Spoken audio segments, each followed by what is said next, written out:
Am I the a-hole for calling out my ex-mother-in-law's infidelity after she keeps calling out my divorce? I, 25 female, am separated from my husband, 26 male, due to cheating on me with several call girls. We have a 1-year-old daughter that he only gets to see on weekends, due to him bringing home girls on days when I was working and he was supposed to be watching our daughter. My ex-mother-in-law is one of those crazy Christians you see on TV. Imagine Carrie's mom if she had a mama's boy son who obeyed her instead. And she fully blames me for the divorce, since if I wasn't such a shameful and sinful woman, he wouldn't have cheated. Due to me being agnostic and raising our daughter away from religion.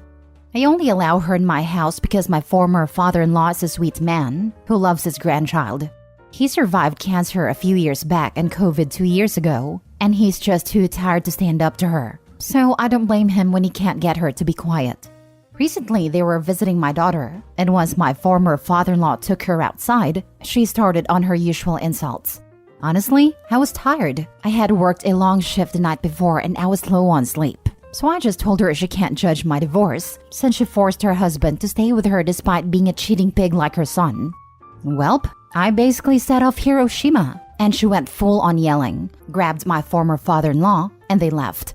My ex-husband called me later that day about how I called his mother a whore. And honestly, he can't judge as he was one too, which led to me yelling and me just hanging up because I was too tired. Now she's calling everyone, telling people how I insulted her. And while some agree with her that divorce is worse than cheating, others say her infidelity was worse. So am I the a-hole for calling out my ex-mother-in-law cheating after she wouldn't shut up about my divorce?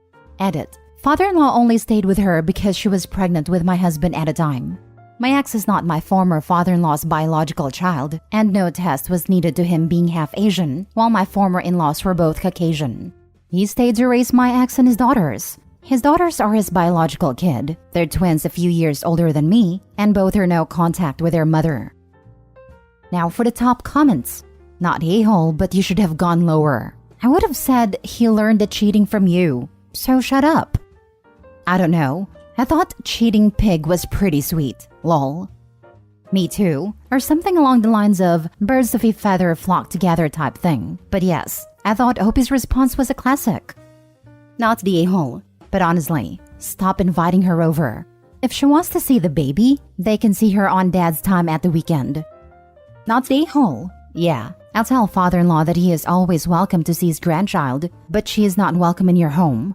Maybe see if he wants to leave her. He can move in and be a stay-at-home grandpa. You get support and he gets peace. This is a wonderful idea.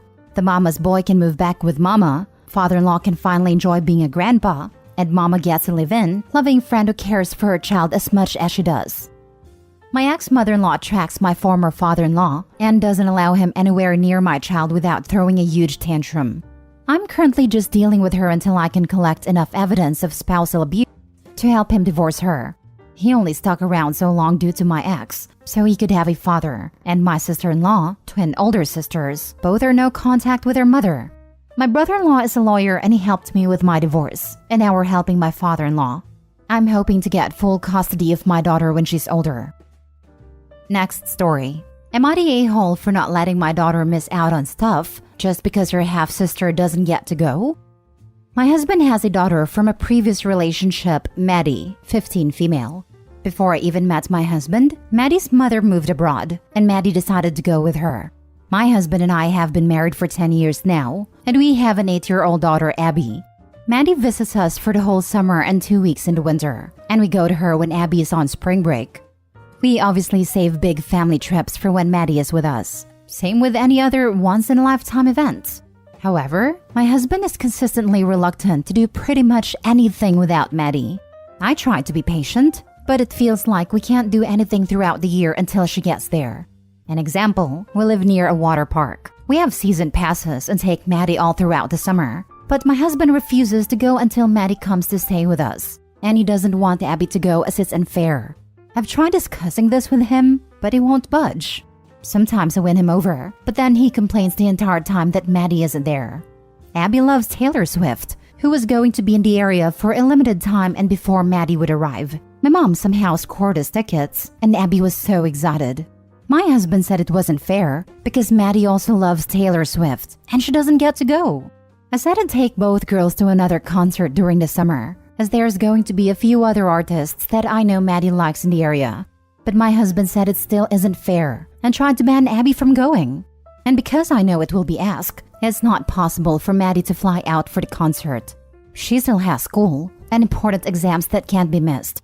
I put my foot down and said that life isn't always going to be fair. Maddie lives in another country, so she is going to miss out on things. It's not fair to ask Abby to give up fun opportunities because Maddie can't come. I pointed out that Maddie gets to do fun things with her mom while Abby isn't there, which I think is completely fair. But my husband said that's different because his ex isn't Abby's mom, but he's Maddie's dad. Eventually, he could see I wasn't going to give up and said yes to the concert. My mom, Abby, and I attended and we had a great time. It was Abby's first concert, and she loved it. Now my husband says I bullied him into this, and that if Maddie didn't get to go, Abby shouldn't. Maddie is disappointed she didn't get to go, but seems happy for her sister. Am I the a-hole? Not the a-hole. By your husband's logic, he should object to any fun activity Maddie participates in when she is with her mother because Abby can't go.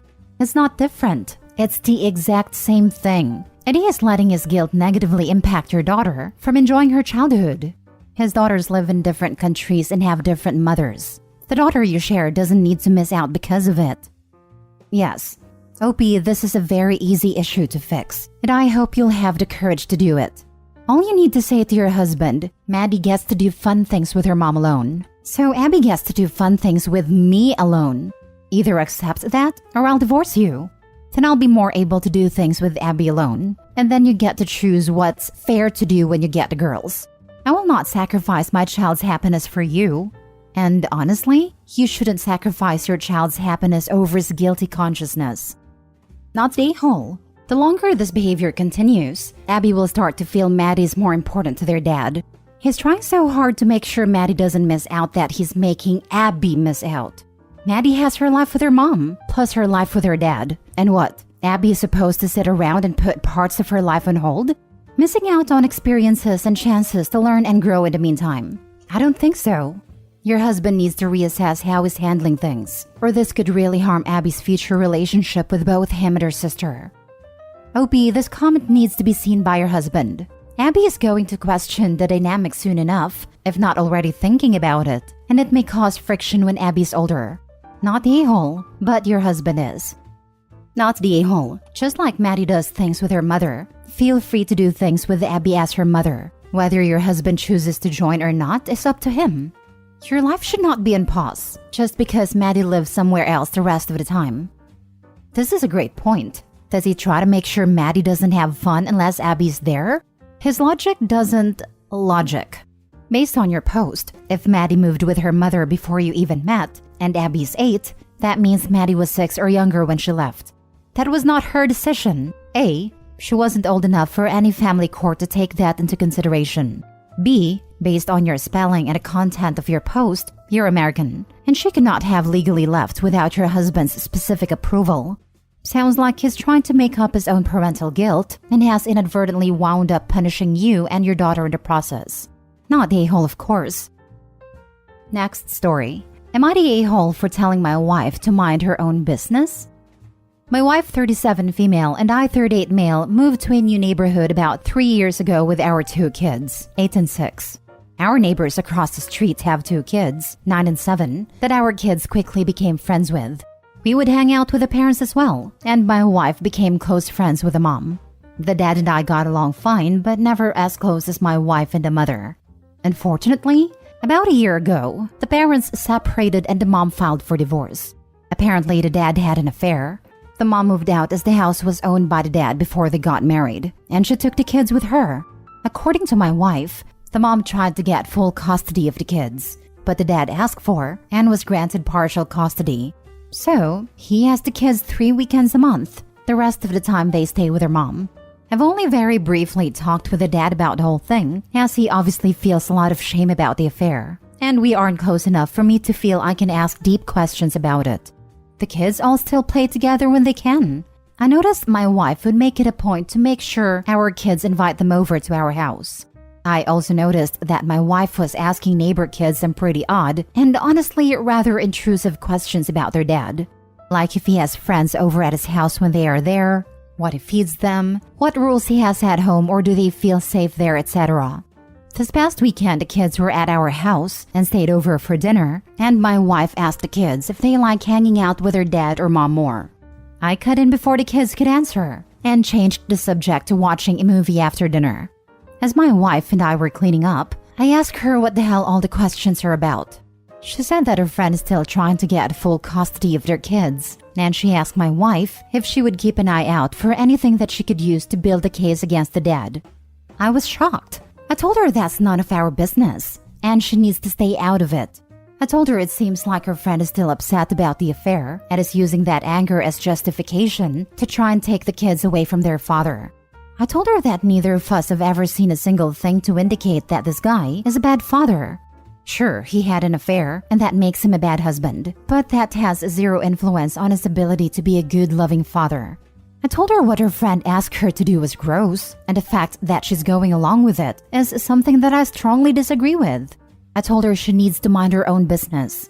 She said she's just trying to look out for her friend, and she's trying to make sure the kids end up in a situation that is best for them. I told her that essentially spying on our neighbor is not her responsibility, and she's definitely in the wrong for asking the kids the kind of questions she does. She feels she's completely justified, but I do not. Now for the comments. Not the a-hole. Putting the kids in the middle and using them as a weapon to hurt the father is not what's best for them, even if he is a jerk. My father did this to me when my mother divorced him. It was not appropriate for a child. I'm now 66, and it still bothers me. This post really bothers me. If your wife cares for these kids, she will make your home a safe place for them instead of an interrogation room. I agree. The only thing that really matters is how the kids feel, and they need to feel safe above all else. I was constantly involved in adult conversations when my parents divorced. I hope he's not the a-hole, but his wife may be. Not the a-hole. Your wife is way out of line. And more importantly, doesn't see that she's way out of line. OP, you realize that if you two ever got divorced, this is the level of viciousness she considers pretty normal. Not the a-hole. And her friend is wasting her time. Custody has been granted, and it sounds like there was a full fight and legal ruling by a judge, as mom tried to get full custody and dad was granted 3 weeks. In most places in the US, unless there is a substantial change of circumstances, you can't just get back in front of the judge for a redo. She could be appealing, but unusual. In fact, her having your wife interrogate the kids is most likely against the parenting agreement/ruling. She could help lose her friend time if the father can prove the continued violations of the agreement, badgering the kids for info. Last story. Am I the a-hole for not telling my family they wouldn't get anything of my grandpa's inheritance and doing as I see fit with it? My grandpa had stage 4 lumbar cancer and was in hospice care for the last weeks of his life. My family was mostly not involved to hostile during this. Anyways, we found our grandpa had cancer 2 years ago, and my family started to act like lunatics, but not in the way of concerned family members, but like performative a-holes. The only ones really caring were my cousins and I. You know the movies Knives Out? Like that. Every conversation, they brought up the will and asked him to give them their share as to avoid paying inheritance tax. Then, when the cancer progressed, he said he didn't want interventions and just wanted to live his last months in peace. But because there had not been any adjustments to the will, my family was pushing for a court order for further treatment. While that was happening, my aunt moved herself into the house. My cousin later told me it was so she could make claims on it after he was gone. She is not a medical professional, but she made him go keto and paleo, and he was too weak to fight her on that. So, my cousins and I started to go over and take him out. But instead of taking him to the park, we would take him to the horses, cinema, pubs, etc. Basically, he had a bucket list, and we would sneak him out to do that. We would also sneak in foods he wanted. And the night before he went to hospice care, we shared a few glasses of whiskey with him and a cigar. That night, he told us we were the sole inheritors of his estate, with our oldest cousin being the executor of it. And he asked us to not say anything, that he just needed us to sign something. He passed away a week after. And when our parents got wind of the situation and that they had only been given $5,000 each, all hell broke loose. Our parents are really mad at us. They have kicked us out and are saying that they are going to cut off contact if we don't do the right thing and give them what's theirs. Are we the a-holes for not telling them about anything and not giving them their share? Edit. Please stop giving me legal advice. We have a lawyer. This is not a question about legality but morality. This is way beyond the pay grade of the sub. You need a lawyer. Not really. It's a question about morality. What morals? Sounds more like entitlement on the part of his children to me. Your grandfather wanted his money to benefit the relatives who really cared for him, which is obviously his grandchildren, not his children. That was his right.